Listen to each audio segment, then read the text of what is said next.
Je vais peut-être commencer, avant de répondre à votre question, en réaction à ce qui a été dit ce matin. J'ai pris pas mal de notes ce matin sur tout un tas de choses très intéressantes qui ont été dites, mais il y a des choses qui m'ont un petit peu surprise, on va dire. Donc, juste 2-3 précisions. Première précision, quand on parle de l'Agence européenne de défense, on ne parle pas d'une agence qui est une sorte d'électron libre à Bruxelles, qui trace son propre chemin. L'Agence européenne de défense, c'est une agence intergouvernementale du Conseil qui est pilotée par les États membres. Donc ce que fait l'Agence européenne de défense, c'est le reflet de ce que les États membres veulent voir accompli dans le cadre de cette agence. Je pense qu'il faut vraiment l'avoir en tête. On a 4 comités directeurs par an à l'agence, au niveau des ministres, au niveau des directeurs capacitaires de nos 27 États membres, au niveau des directeurs d'armement et au niveau des directeurs de recherche et technologie. Donc on est sous pilotage direct de ce que veulent nos États membres. Une première précision. Une deuxième précision, quand on dit que en pratique, tout ce qui est fait à l'agence relève de l'unanimité, c'est faux. À l'agence, on a un portefeuille de projets. On a à peu près 300 projets. Certains de ces projets, et ils sont très peu nombreux, concernent tous les États membres.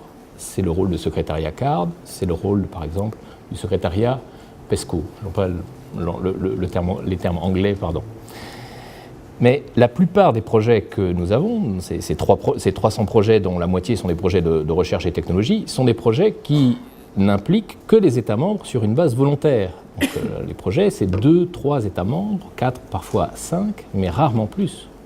Donc les décisions sur ces projets et la manière de les conduire ne sont absolument pas prises à 27. Elles sont prises par les 3, 4 qui sont membres de ces projets et qui financent ces projets.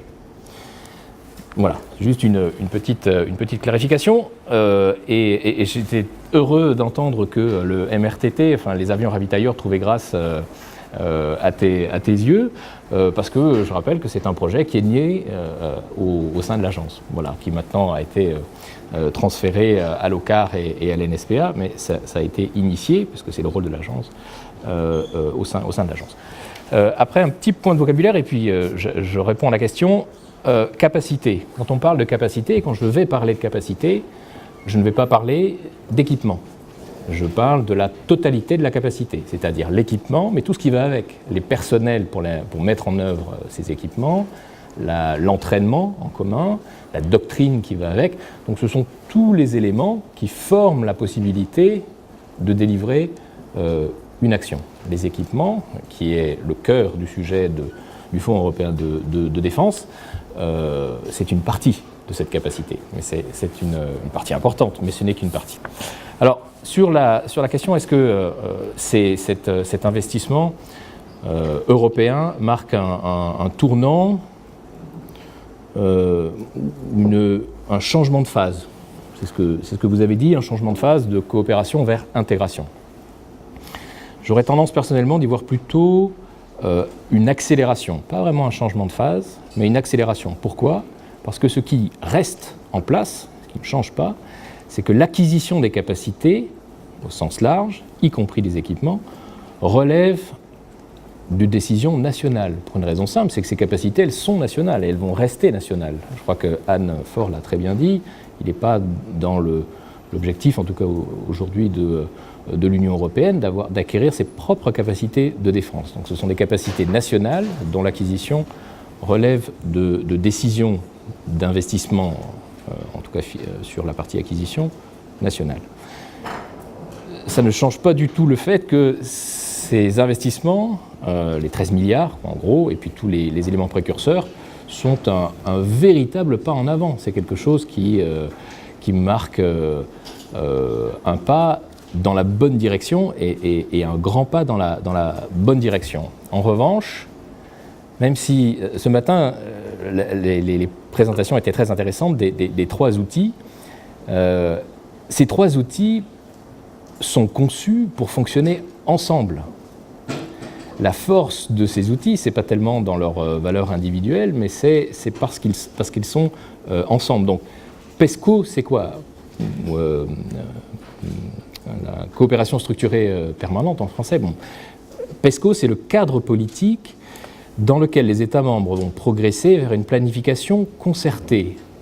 Alors, c'est là que je dis, on n'est pas dans l'intégration, mais on est dans la planification concertée. On se donne un cadre, effectivement, même si c'est un peu décevant, mais on se donne un cadre pour discuter de ce qu'il faut faire ensemble et trouver les moyens de le faire ensemble. Le Fonds européen de défense, c'est l'incitateur financier, c'est l'incitation par laquelle, financièrement, les États membres sont poussés à travailler ensemble. Et CARD, c'est vrai que la dimension CARD, ça permet d'identifier des projets en coopération. C'est un moyen d'identifier des projets en coopération. Mais c'est surtout un moyen de mesure. CARD, c'est le moyen de mesure par lequel les États membres, sur une base régulière, vont venir expliquer comment ils avancent sur le chemin qu'ils ont eux-mêmes tracé, vers les objectifs qu'ils ont eux-mêmes définis dans PESCO. Donc, ce qui est nouveau, à mon sens, c'est bien le fait qu'on a ces trois éléments qui doivent fonctionner ensemble, PESCO, CARD et le Fonds européen de défense. Mais bien sûr, il y a deux conditions pour que ça fonctionne. La première, au moins deux. La première, c'est que les États membres doivent le vouloir. J'en reviens à ce que j'ai dit sur l'agence au début. Ce sont des mécanismes, mais il appartient aux États membres d'en tirer parti et de jouer le jeu et de les utiliser. Je pense que le message politique est parfaitement clair quand ils prennent les 20 commitments, les 20 engagements, il y a un message politique. Après, il faut qu'à tous les étages nationaux, on ait cette même volonté et cette volonté de mise en œuvre. Mais ces trois éléments, ce que l'on constate, et ça a été bien expliqué ce matin, c'est qu'ils ont à la fois des bases juridiques différentes et des moyens de gouvernance qui sont différents. Donc ils ont chacun leur propre vie. Et donc pour qu'ils fonctionnent ensemble, comme une sorte de trois éléments d'un même moteur, il faut les synchroniser, il faut les coordonner. Et c'est un des éléments que l'agence s'attache à fournir, parce que les États membres leur ont demandé. Ce sont les priorités. C'est-à-dire que c'est une liste de priorités qui fixe les éléments dans lesquels les trois moteurs doivent, ou les trois éléments du moteur doivent s'ancrer. Priorité capacitaire, donc les capacités opérationnelles, priorité en matière de technologie et priorité en matière de savoir-faire industriel. De quoi a-t-on besoin pour assurer l'autonomie stratégique, celle que l'on voit citée dans la stratégie globale de l'Union européenne, pour atteindre les objectifs que finalement on se fixe collectivement. Et je terminerai par CARD. CARD sera le mécanisme par lequel on va voir si ça avance ou pas. On va voir si ce mécanisme relativement sophistiqué qui est mis en place et qui normalement est cohérent, délivre les résultats attendus. Et ces résultats, c'est plus d'investissements, plus de projets en coopération, une plus grande part de l'investissement commun réalisé en coopération européenne, ça c'est pour les aspects quantitatifs, et puis il y a des aspects plus qualitatifs qui relèvent de est-ce que les efforts que l'on a faits, que l'on voit se développer au travers des projets, sont réduisent les incohérences de ce qu'on appelle le paysage capacitaire, le capability landscape. Donc, est-ce que le paysage capacitaire de défense, vu au niveau européen, devient plus cohérent au travers des projets PESCO que l'on voit se développer? Un autre aspect plus qualitatif, c'est l'européanisation des chaînes d'approvisionnement et le maintien de la sécurité d'approvisionnement, parce qu'on peut toujours européaniser les chaînes d'approvisionnement, mais il faut évidemment garantir que la sécurité d'approvisionnement, sur le court terme et sur le long terme, reste garantie.